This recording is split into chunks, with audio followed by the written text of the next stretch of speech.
Husband ব্যবসা করতো, মানে বিএনপির সভাপতি ছিল, রাজনীতির কারণে গুম করা হয়েছে।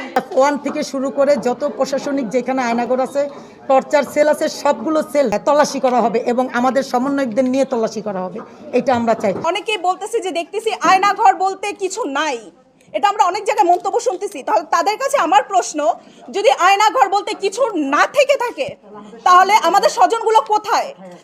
তাদের কাছে প্রশ্ন, তারা তাহলে আমাদের স্বজনগুলোকে ফিরিয়ে দেখ। আমার এখানে 64 জন লিস্ট আছে, আরো বাকি তো আদার্স আরো অনেক জায়গায় লিস্ট হয়তো বা থাকতে পারে। তাহলে তারা কোথায়, এই লোকগুলো কোথায় গেল? সরকার যেহেতু 45 দিন সময় নিছে, এখন পর্যন্ত আমরা কিছু তাদের কাছ থেকে কোনো সন্ধান বা কিছু পাই নাই, আমাদেরকে কিছু বলা হয় নাই।